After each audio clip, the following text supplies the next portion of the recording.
A paz do Senhor, irmãos. Tudo bem com vocês? Espero que sim. Estamos aqui para mais uma lição da nossa Escola Bíblica Dominical.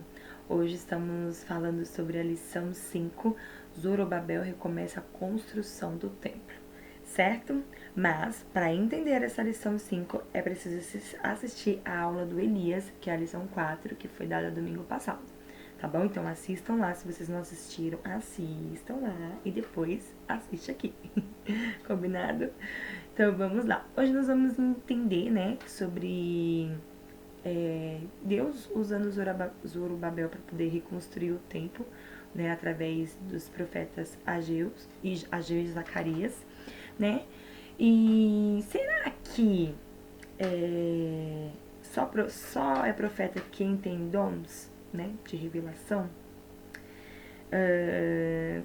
Como que era os profetas do Antigo Testamento? E como que eram os profetas do Novo Testamento e os profetas de hoje? E aí? E temos bastante dúvidas sobre isso, né, irmãos? Mas hoje nós vamos esclarecer essas dúvidas, tá bom?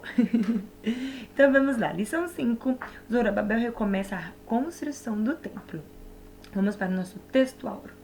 Nosso texto áureo ele se encontra em Ageu 2, do 10 ao 18. Olha lá. Ao 24º dia do mês nono, no segundo ano de Dário, veio a palavra do Senhor pelo ministério do profeta Ageu, dizendo: Ponde, pois, eu vos rogo, desde o dia em que se fundou o templo do Senhor, ponde o vosso coração nestas coisas. O profeta Ageu aqui falando. E a nossa verdade prática fala assim: sob o poder de Deus, a igreja torna-se imbatível no cumprimento das tarefas que Cristo lhe entregou, certo? A igreja se torna uma igreja imbatível para se cumprir as tarefas que Jesus nos ordenou. Amém? Na semana passada, na Lafato, falamos lá, né? Vimos que o povo de Deus havia dado início à obra, não é verdade? Da reconstrução do templo. Eles fizeram um culto de adoração ao Senhor. Quando as últimas pedras do alicerce foram firmadas. Mas logo vieram os samaritanos e outras pessoas das outras cidades, na verdade, impedi-los de eles continuarem com a reconstrução, né, com a reconstrução lá do templo de Jerusalém.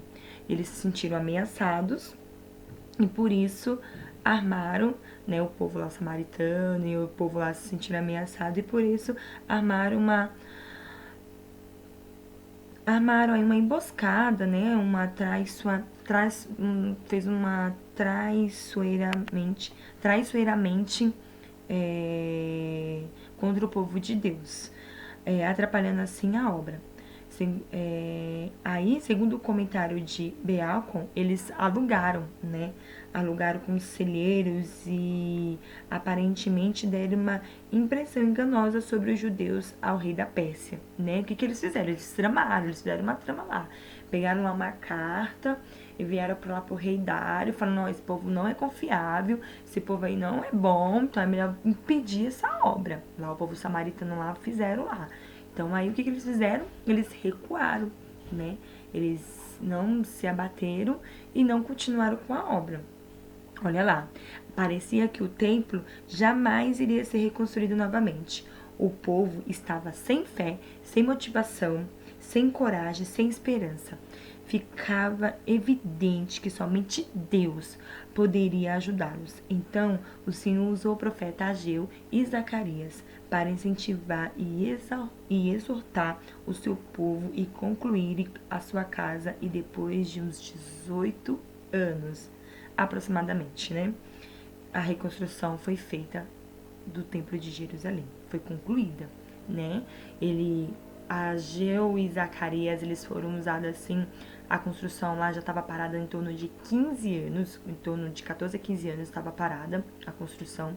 E aí, aproximadamente aos 18 anos da construção, foi que concluiu a construção lá de Jerusalém, certo? Muito bom. Agora vamos entender um pouquinho melhor lá, ó. Vamos fazer a nossa leitura bíblica em classe, né? Pedi um resumo aí da aula 4.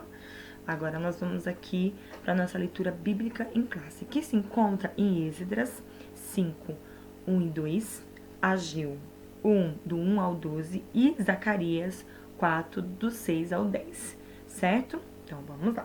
Ele tá falando aí tudo sobre o momento que Deus usou o profeta Ageu e o profeta Zacarias, certo? Está aí, ó, está confirmado aí em 3 livros: Esdras, Ageu e Zacarias. Olha lá.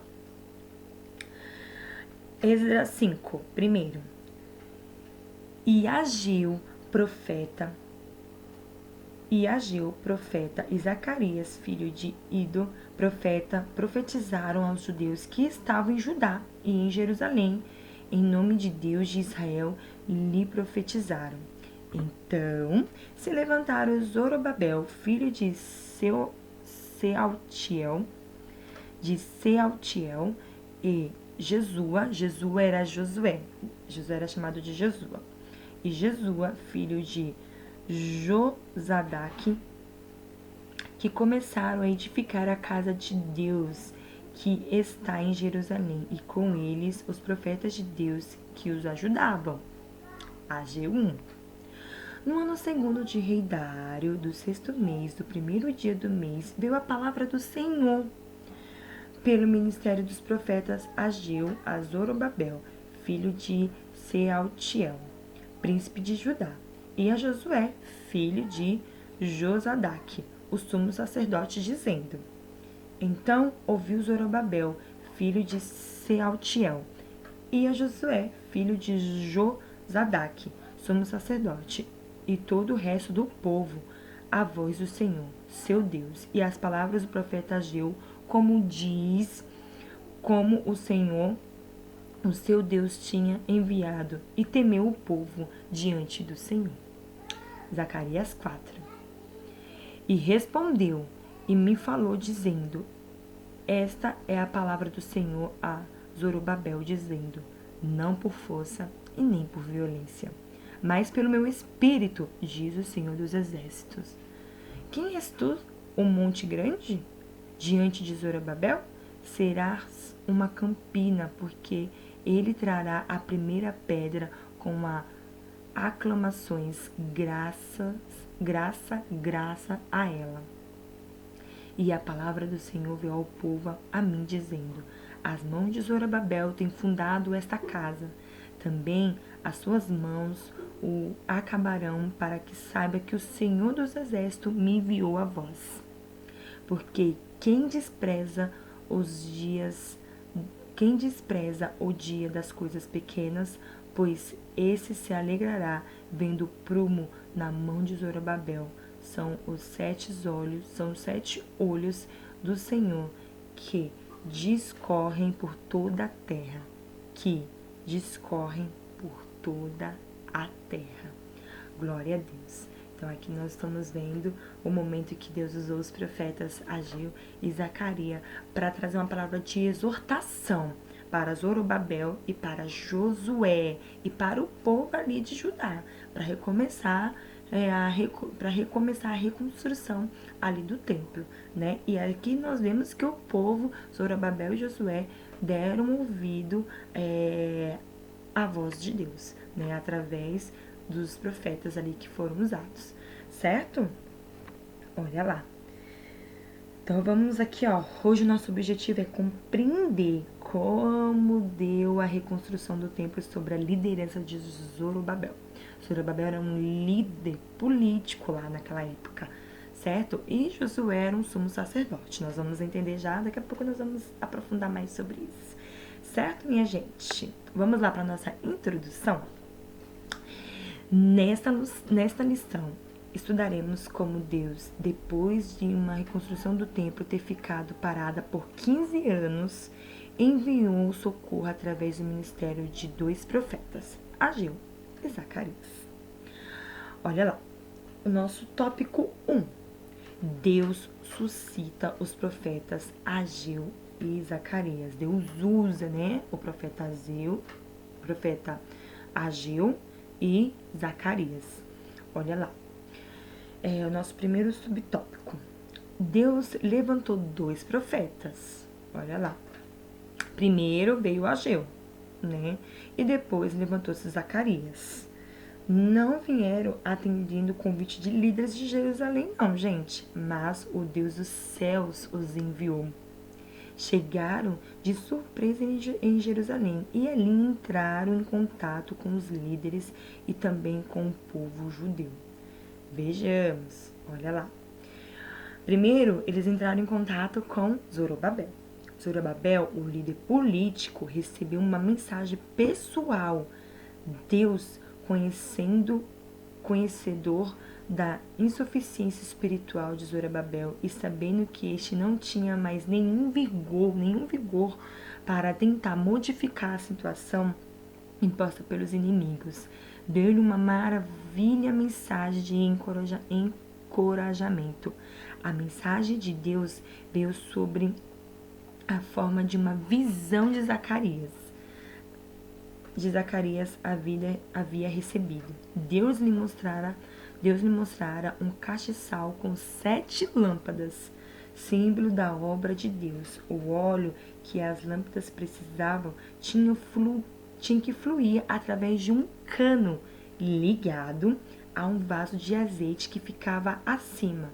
O vaso de azeite, por sua vez, estava em contato com 2 oliveiras. Quem são essas 2 oliveiras? Zorobabel e Josué. Olha lá. E recebendo de Deus para Zorobabel foi, não por força e nem por violência, mas pelo meu espírito, diz o Senhor dos Exércitos. Por que o Senhor me pôs essa palavra, nem por força, nem por violência?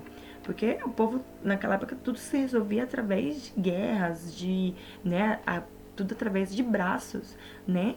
Então, o povo judeu lá ficavam com medo do que poderia acontecer com eles, por conta se eles tentassem voltar a reconstruir, né? Então, o Senhor falou, nem por força, nem por violência, mas através do meu espírito. Então, ali, ó, através do meu espírito, que as coisas iam acontecer.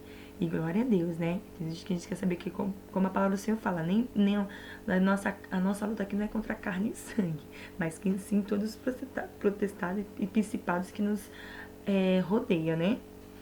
Olha lá. Cadê, irmãos? Aqui. As dificuldades que pareciam montes grandes diante de Zorobabel seria como uma campina e uma planície, né? Sabe, campo assim, cheio de mato que você consegue passear. Então, Deus ainda garantiu a Zorobabel que as mãos dele acabaria com a construção do templo. Glória a Deus. Irmãos, o que eu trago isso aqui para nós nessa lição? Nos dias de hoje, né? Muitas vezes a gente não consegue mais, né? Com as nossas forças. Na verdade, a gente ora e fala assim, eu não desisto. Não tem solução, não vou. Pra mim, não, nossos olhos não tem mais jeito, os inimigos venceram, não sei mais o que fazer. As forças acabaram. Foi assim que aconteceu com Zorobabel, né? Ele, espiritualmente, ele não via solução nenhuma. O povo não via solução nenhuma para reconstruir aquele templo. Mas aí Deus veio e falou assim, vou mostrar para vocês que eu sou Deus, né? E o Senhor, ele move, né? Começa a mover ali, mostrar o seu sobrenatural no meio daquele povo, né? E é assim que ele quer fazer sobre as nossas vidas, mostrar o sobrenatural. Aquilo que é impossível para nós é possível para Deus. Basta a gente confiar. Amém? Muito bem. Aí depois veio lá o B, Josué. Josué é o sumo sacerdote e líder espiritual do povo.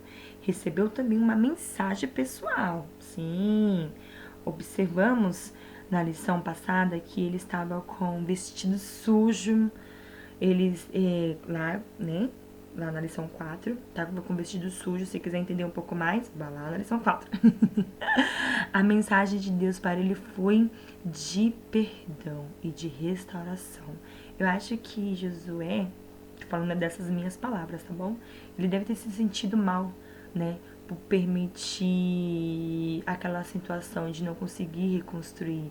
E às vezes a gente se sente assim também, né? Você fala assim, meu, eu deveria ter feito mais, eu deveria ter insistido mais, mas aí vem, bate aquele desânimo, aí você se sente fraco, se sente assim, imperdoável, né, da situação. E ali a mensagem de Deus foi de perdão e restauração para a vida de Josué. Olha lá, Deus lhe disse que havia feito passar dele toda a sua iniquidade e que havia ordenado que fosse vestido de vestes novas e que pusesse sobre a sua cabeça uma mitra limpa, que eles usavam uns negócios lá na cabeça que se chama mitra, né?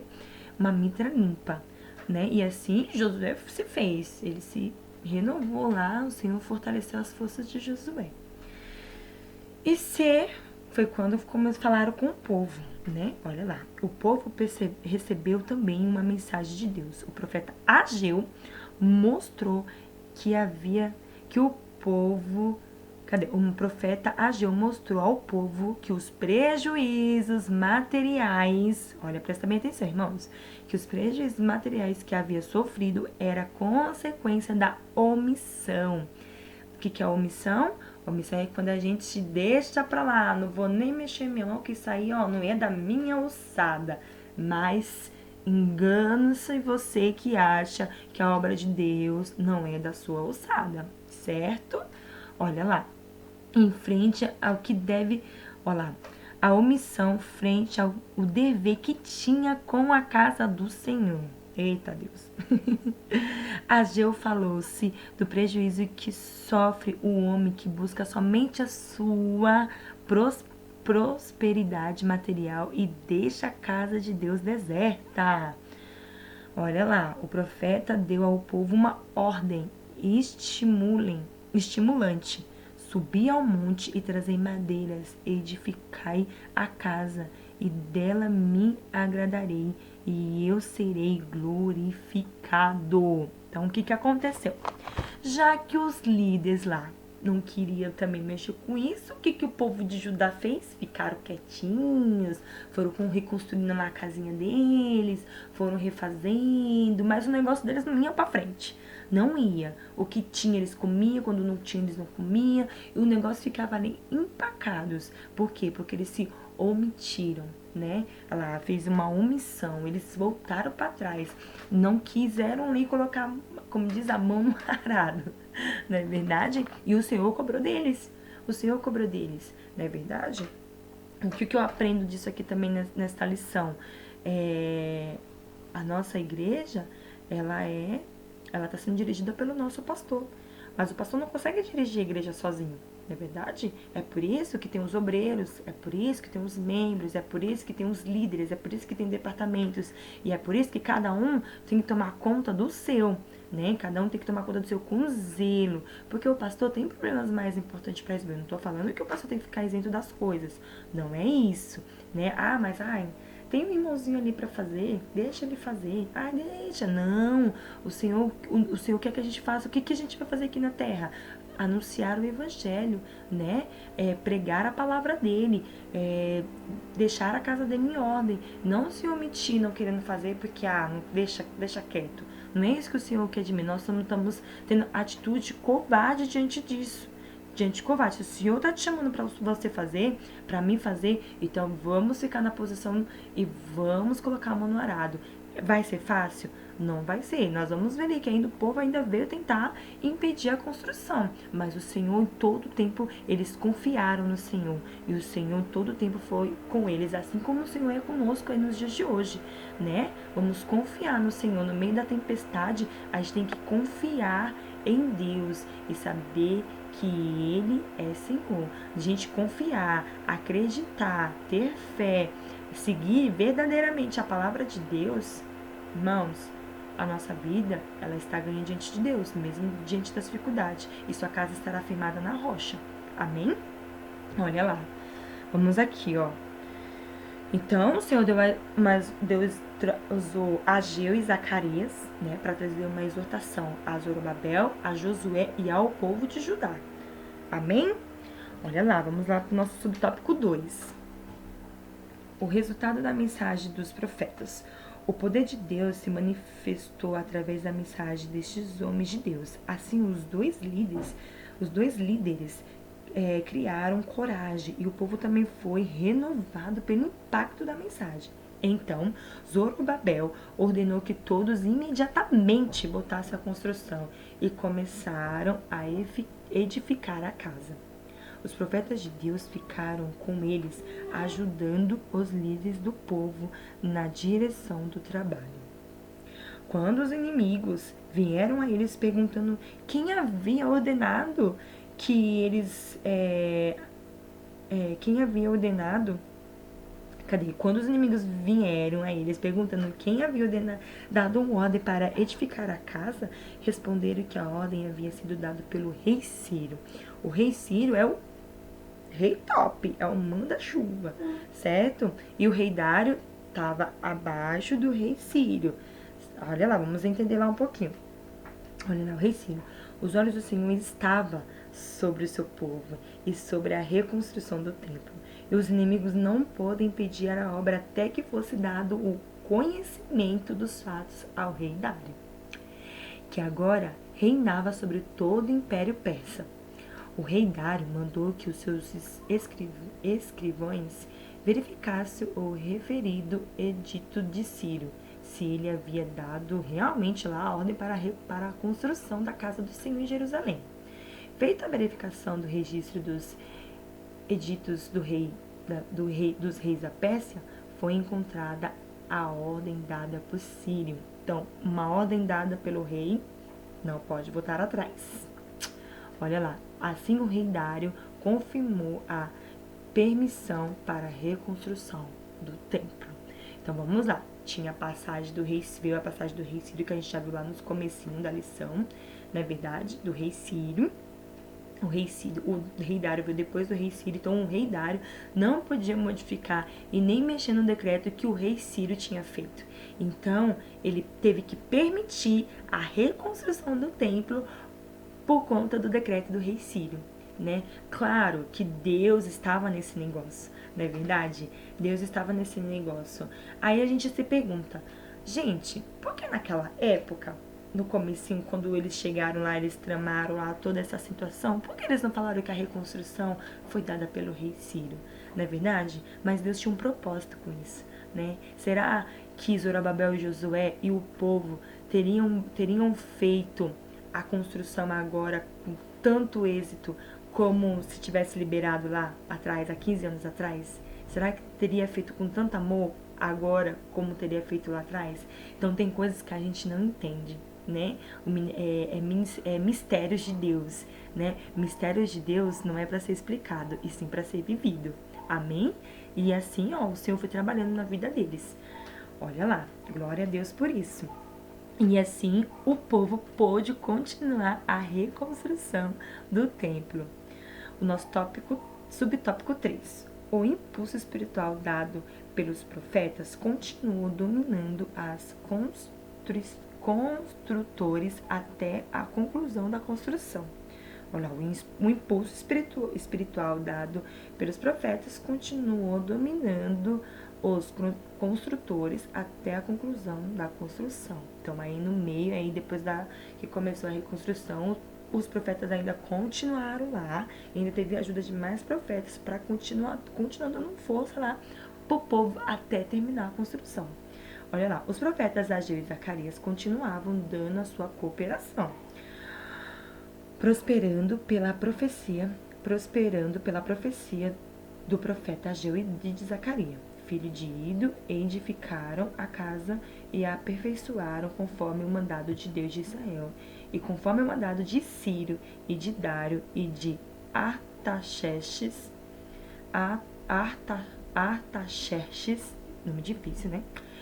Rei da Pérsia. Olha lá. Então, ó, nem rei Ciro, Então, o mandato lá do Sírio, nem o rei Dário e nem o Artaxerxes, rei das Pérsias, puderam impedir a reconstrução. Amém? Olha, e por fim, e acabou-se esta casa. Que grande bênção! O despertamento dado por Deus ao rei Sírio propagou-se e agora, com a ajuda dos profetas, foi renovado e levado ao resultado glorioso. Toda honra e glória seja somente ao Senhor. Glória a Deus. Então, ó, o despertamento lá atrás de Sírio, que Deus deu a Sírio, nos ajudou nesse momento difícil, né, que o povo lá de Judá estava passando para a reconstrução do templo. E aí, Deus usando os profetas Ageu e Zacarias, eles foram exortados e fortificados e renovados no espírito, né, para poder reconstruir o templo lá de Jerusalém. Amém? E glória a Deus por isso. É por isso, como já teve na lição passada, né, na lição 3 que a Tamires deu, falando, né, do despertamento, né, que a gente tem que se despertar, se permitir o novo na nossa vida, de conhecimento com a palavra de Deus todos os dias, toda hora, ter experiências novas com Deus todos os dias e toda hora, né?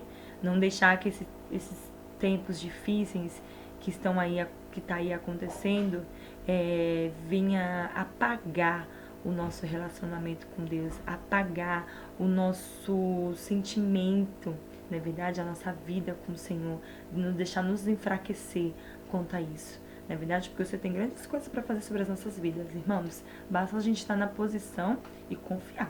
Amém? Olha lá. Agora vamos pro nosso tópico 2. Certo? Olha lá. O ministério profético, uma prova da manifestação de Deus. Sim. Eu anotei tudo, nem li, anotei tudo. Olha lá. O ministério profético, uma prova da manifestação de Deus. Uma inesperada operação sobrenatural por parte de Deus solucionou o grave problema da reconstrução do templo, certo? Olha lá. Subtópico 1. Manifestações sobrenaturais do Antigo Testamento. Olha lá.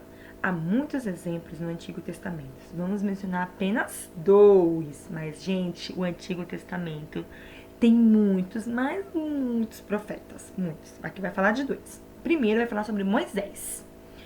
O grande líder de Deus levantou para libertar o seu povo da escravidão do Egito. Recebeu de Deus um preparo sobrenatural, o que lhe deu muita autoridade espiritual. Com a sua vara fazia grandes maravilhas. Depois, o profeta Elias. O profeta de Deus foi revestido de autoridade sobrenatural para ajudar Israel, que havia sido levado à idolatria pelas suas lideranças políticas, em particular pelo ímpio Acabe, rei de Israel, nos dias de Elias. Pôde assim realizar grandes milagres. Fez com que não chovesse sobre a terra por 3 anos e meio, além de outros. O ponto alto do seu ministério foi o confronto com os profetas de Baal lá no Monte Carmelo.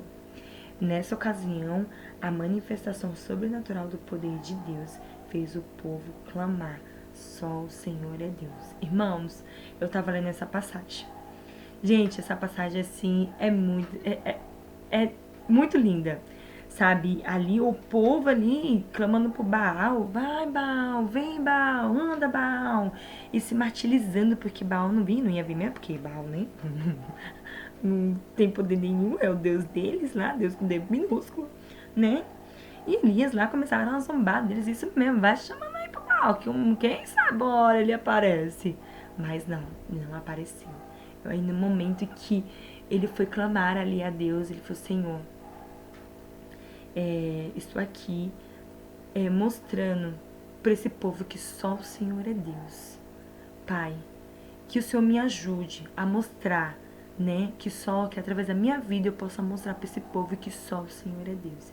E o Senhor ali fez grandes maravilhas no meio ali de Elias e abençoou ele grandemente, né? E ele provou que só o Senhor é Deus. E o povo se prostrou e clamou: só o Senhor é Deus. Só o Senhor é Deus. Depois, se os irmãos quiserem ler, dá uma lida lá, fica em primeira Reis, a partir do verso 18, tá bom?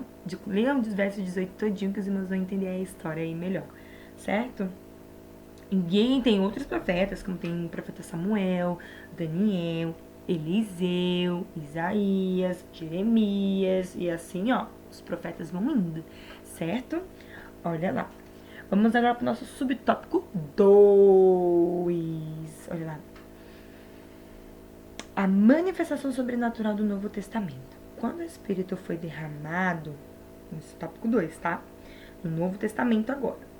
Quando o Espírito foi derramado à sua plenitude, os dons espirituais começaram a entrar em ação e passaram-se a ser a própria preparação divina para o ministério, para o ministério. Está em 1 Coríntios 12, 4 e 6. Os apóstolos eram revestidos destes dons, meio divino, para a convenção de muitas almas. Dons do quê? Dons de cura, dons de profecia, dons de visão. Esses eram os dons. Olha lá. O profeta Paulo, enriquecido por Deus com muitos dons, escreveu para o evangelista Timóteo, apresentado na segunda geração, uma mensagem de exortação. Não despreze o dom que há em ti. Pouco antes de ser martirizado, Paulo voltou a escrever a Timóteo: desperte-se o dom de Deus que existe em ti. Paulo recomenda: procurai com zelo os melhores dons, e procurai com zelo os dons espirituais, mas principalmente o dom de profetizar. Olha lá, a partir do Novo Testamento, foi mudada a forma de profecia do velho para o novo, do antigo para o Novo Testamento. Aqui o povo, ele tinha que buscar aqui o dom de profecia na palavra, sim, lendo a leitura da palavra, na Bíblia. A palavra era que dava aí a exortação para eles, para os dons. Gente, nem todo mundo que transmite uma revelação de Deus é considerado um profeta, certo? Não é nem todo mundo que é considerado um profeta, não é. Todo mundo acha que profeta é aqueles que dá revelação. Muita gente acha que profeta é quem revela, que faz revelações de Deus, e a gente tem que tomar cuidado com isso. Já já a gente vai falar sobre isso, tá bom? Olha lá. Profetas vai muito além do que a gente imagina, tá bom? Então aqui, ó, Paulo tava falando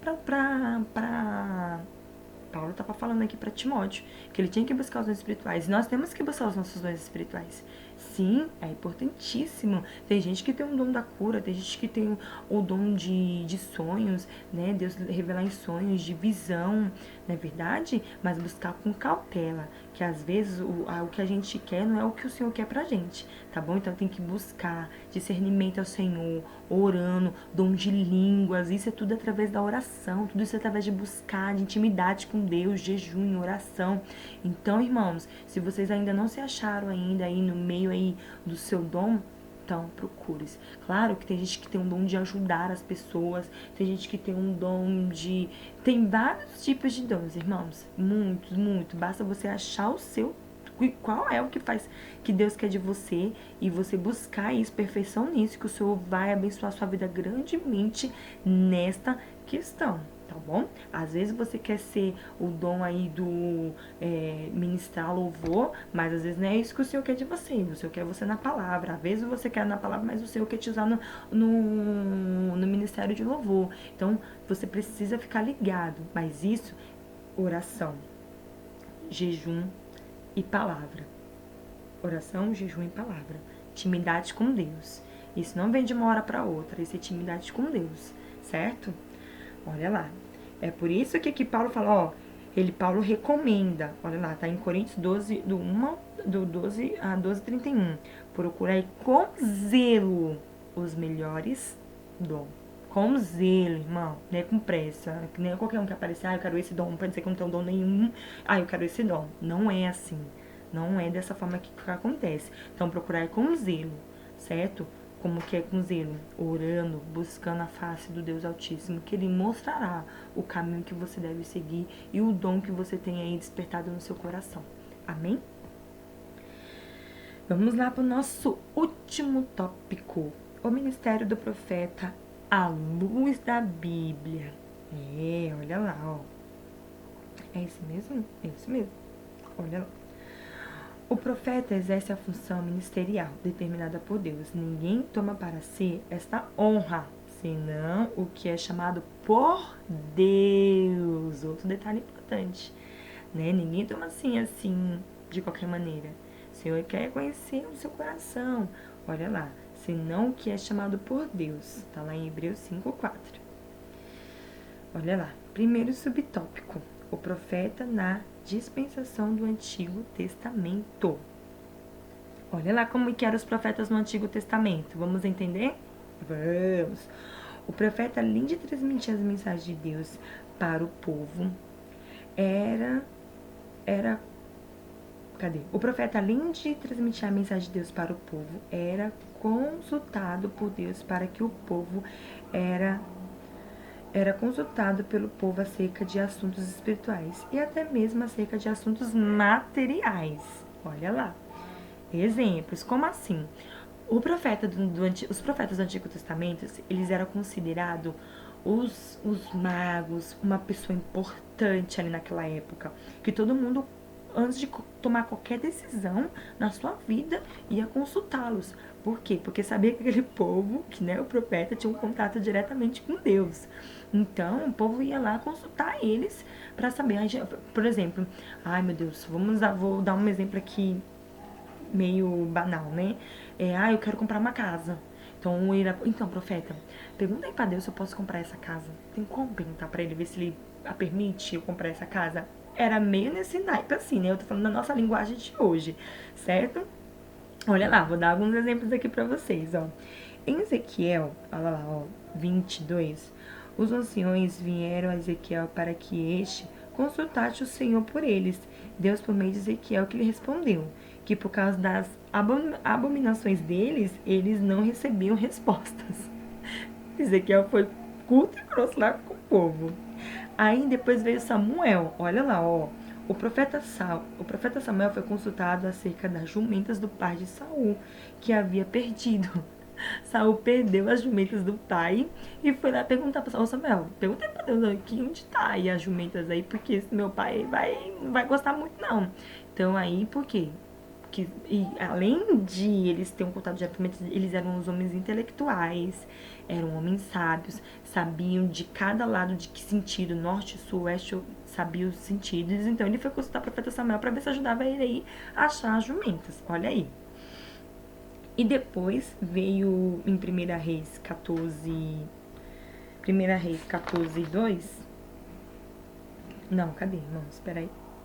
1 Reis 14, isso. 2 em diante, 2 e 14, 2 e 3. Lá, está registrada uma consulta sobre um doente. Se ele levantaria ou não. E o profeta respondeu da parte de Deus. Aí eu fui ler sobre isso, né? Era Jeroboão, que Jeroboão pediu para a esposa dele ir lá encontrar um profeta Aías, o nome do profeta era Aías, que ele queria saber se Deus ia curar os filhos dele. E mais, Jeroboão pediu para essa mulher chegar lá,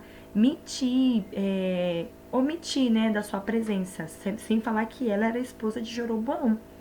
E aí o que aconteceu? Antes da mulher chegar lá, ó, esse profeta, Deus falou com o profeta Aías que a mulher dele ia estar lá, que ia chegar lá e que ela ia estar disfarçada né? E ele já era de idade e cego, esse profeta, então ele não enxergava mais, sua visão já estava escura, do profeta Aías. E assim que ele ouviu os passos dela, ele falou assim: é tu, mulher de Jeroboão? E assim, Deus, ó, usou lá o profeta Aías descascando em cima de Jeroboão, porque Jeroboão roubou lá o reinado do rei Davi, do filho do rei Davi, e aí fez um escarcéu lá no reinado, um escarcéu, tudo que Deus tinha colocado diante de Davi, ele fez tudo ao contrário. Então Deus cobrou uma cobrança muito grande de Jeroboão. Depois os irmãos podem lá ler essa história melhor, tá bom? Que tá lá em 1 Reis 14. E aqui depois foi Moisés, né? Moisés transmitia aos anciãos o que Deus lhe falava, né? Lá, então Deus falava tudo para Moisés, Moisés falava para os anciãos, e os anciãos transmitiam lá pro povo todinho lá, né? Da terra lá, para poder passar a ordem de Deus e o que Deus tinha para falar com o povo. E vendo que no Antigo Testamento o profeta era como uma espécie de mediador entre Deus e o povo. Era assim que os profetas lá, né? E os profetas eram usados como? Era usado com revelações, sonhos, né? A gente pode ver lá que Deus usou muito, Deus mostrou seu poder e a sua glória através de profetas, através de muitos sonhos, né? A gente pode ver lá o sonho, José tinha um dom de sonhos, interpretação de sonhos, né? De interpretações, ele tinha um dom. E através disso, Deus abençoou grandemente a vida de José. Também tem os sonhos de Daniel, não é verdade? Que o Senhor mostrou lá e usou Daniel a interpretação lá com o rei. E isso tudo foi permissão de Deus, irmãos. Foi tudo assim, trâmite de Deus, para Deus mostrar ali pro meio do povo que Deus, ele era Deus. Amém? E aqui o nosso último subtópico. E a nossa última parte aí, ó, para terminarmos, concluirmos aqui. O profeta na dispensação do Novo Testamento. Entre os dons espirituais está o dom de profecia, de profetizar, os dons de profetizar. Estaria entre as consequências do derramamento do Espírito Santo que aconteceria nos últimos dias. Lá o derramamento do Espírito Santo lá em Atos 2, depois leiam lá, que é linda a história, que é o batismo no Espírito Santo. Ter alguém o dom de profecia não significa que seja profeta. Ter alguém com dom de profecia não significa que seja profeta. O termo profeta designa quem tem o ministério de profeta. Este ministério de profeta é o ministério da palavra, para qual o ministro recebeu de Deus uma preparação especial do espírito profético. Lemos em Atos 21, do 8 ao 9, que Felipe tinha 4 filhas que profetizavam, e o que depois que alguns dias veio à sua casa um profeta. Olha lá, as filhas de Felipe profetizavam, e depois veio um profeta chamado Ágabo. Ágabo chegou lá na casa de Felipe e tomou lá o cinto de Paulo e falou que os gentios estavam vindo para buscar o dono daquele cinto. E o povo falou assim: não, Paulo, por amor de Deus, tenta se esconder, que não sei o quê. E Paulo falou assim: eu estou preparado para morrer por Cristo, pelo meu verdadeiro Cristo, eu estou preparado, eu não tenho o que temer. Então ele veio ali para falar isso com Paulo, né?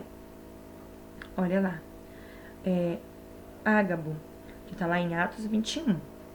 Existe, porém, uma diferença importante entre o ministério do profeta do Antigo e Novo Testamento. No Antigo, os profetas eram consultados pelo povo e transmitiam-lhe a resposta de Deus. Olha lá, mas a Bíblia diz: a lei e os profetas duraram até João. E, desde então, é anunciado o reino de Deus no pacto da nova aliança. Temos Jesus como o único mediador. É importante notar que o Novo Testamento não há um único exemplo de alguém consultado por profeta. O novo pacto, todos temos acesso a Deus por Jesus Cristo. Jesus é o único mediador. É, portanto, um erro doutrinário quando alguém se possui de dom de profecia, procurar usá-lo para responder à consulta de qualquer natureza, como casamentos, viagens, compra, como casamento, viagens, compra de imóveis, etc. Fique neste caso falando sozinho, porque Deus disse: não mandei os profetas. Rapidinho aqui. Não mandei os profetas, todavia eles falaram. Correndo, não lhe falei a eles, todavia eles profetizaram. Olha aí, irmãos, está lá em Jeremias 23, 21. É fundamental que os obreiros ensinem a igreja acerca do uso correto dos dons, inclusive a de profecia. Irmãos, então a gente já sabe, né, que existem os falsos profetas. Então, irmãos, o seu pastor é um profeta de Deus, porque ele está ministrando a palavra do Senhor, a verdadeira palavra. Eu aqui estou sendo usada como uma profeta de Deus para ministrar essa palavra sobre a minha e sobre a sua vida aqui nesta lição, certo? Então a gente tem que ficar atento, né? Nem todos, a gente tem que tomar cuidado com os falsos profetas, não é verdade? Esse negócio, porque o Senhor vai te dar uma casa, porque o Senhor, venda os seus móveis, porque o Senhor vai prosperar na sua vida. Tomar cuidado, irmãos, tá bom? Certo? Tá com dúvida? Quer resposta de Deus? Vai orar, vai ler a palavra, né? Eu vou na igreja falando de tal porque eu preciso da resposta de Deus na nossa vida. Preciso da resposta. Irmãos, eu já fui assim. Não vou ser hipócrita e falar que eu não fui assim. Aí você fala assim, hoje eu quero ir pra igreja, eu quero ouvir a sua voz. Se você chegar na igreja, prestar atenção no culto, se você entregar o seu coração já desde da sua casa, antes mesmo de você chegar na igreja, o Senhor falará na sua vida através lá do hino da harpa, que são hinos belíssimos, até o final do culto. O Senhor falará ao seu coração.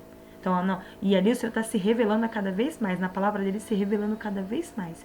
Então, irmãos, medite a palavra de Deus. Busque, ore. Tá precisando de resposta? Vai ler a palavra, vai orar, que o Senhor mostrará a resposta dele grandemente a sua vida. Claro que às vezes o Senhor usa profetas para falar sobre as nossas vidas, né? Falando, e aí a gente fica grandiosamente, como se fala, vem da soberania de Deus quando isso acontece, quando realmente acontece. E aquele que está ligado no Espírito Santo sabe quando essa profecia realmente é de Deus e quando essa profecia não é de Deus. Amém, irmãos? Então, e principalmente nessa época que nós estamos vivendo, né?